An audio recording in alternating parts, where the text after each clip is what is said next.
Good evening. Good evening. We're going to start with 1% for the nurses. We stood every Thursday night, clapping the nurses' fight, with all our might to stop the blight that was COVID-19, which couldn't be seen but was keen to be mean with its rotten gene. After 10 years of Tory rule, the nasty school is arrogantly cool at being led by a baffling fool, a stubborn mule, a noisy stuttering ghoul, a fake jewel who thinks he can pull the wool over our eyes with his blatant lies. 1% is not fair, but Johnson doesn't care, just thinks he can dare to wreck the lives of nurses by emptying their purses. No good uttering curses. Without nurses, we're all going to be awaiting hearses.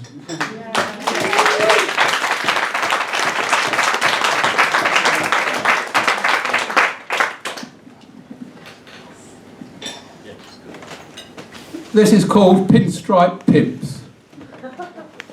Seedy, greedy, wheeler dealers, suited, booted, bowler hatted, pinstripe pimps, public school ponces, shaft the needy.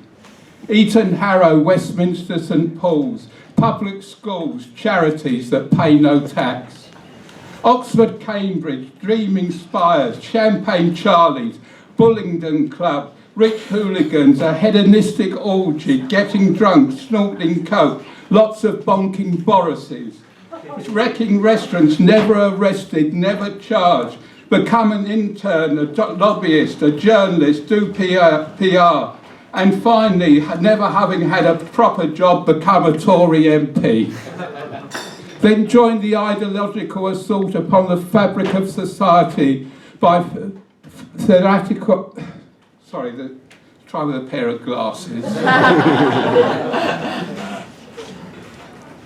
Then join the ideological assault upon the fabric of society by fanatical, dogmatic, neoliberal fundamentalists, the unemployed, single mothers, the disabled, immigrants, pensioners and urban poor, the rural and urban poor, machine gunned down by prejudice, dislike, contempt and distaste from a class that arrogantly believes it really is superior. An elite born to rule, just like when Britain had an empire where the sun never set and the blood never dried. They still think Britain can be greater then, but cannot see they are wrecking the country as they've never had a proper job and they are fucking incompetent.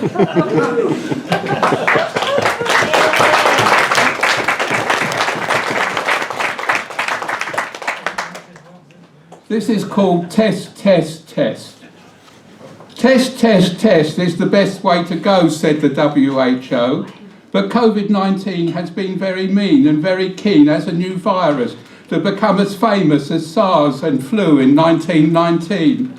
The government is lying, people are dying, we're in the mire, on the fire. Deaths getting higher, will the virus ever tire? A different story every day, that's the way with the popinjay. They speak with impunity about herd immunity, but cannot explain why people must die.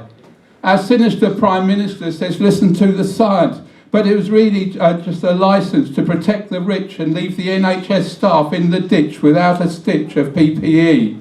The mind boggles as gowns and goggles promised every day suffer delay. PPE needed to survive again fails to arrive. People have lost a father, a mother, a sister, a brother, a son, a daughter. Is the government guilty of manslaughter?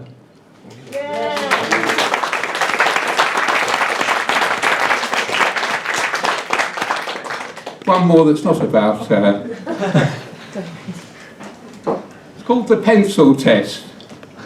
Sportsmen and entertainers opened their hands, closed their eyes and took Krugerrands. Under apartheid, there was black and white and 14 types of coloured. And in order to be seen to be correct, the authorities could the 14 reject and the 15 select. Like Mendel and his peas, recessive genes cause the sight of a slight change in colour of children previously white.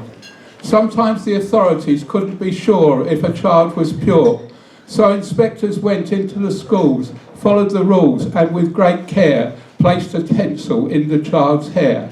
The child's colour would rest on the pencil test. When the head was shook, there was a look of relief, physical and mental. When the pencil fell to the floor, the child was white. Where the hair was crinkly and thick, the pencil was passed like a stick through the hair from front to back, and if it stalled, the verdict called was black.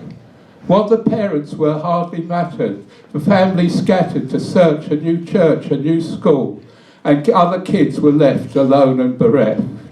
Political apartheid has ended, but South Africa's still not mended. Black, white and coloured still live apart, and a new start is needed to end apartheid's reign.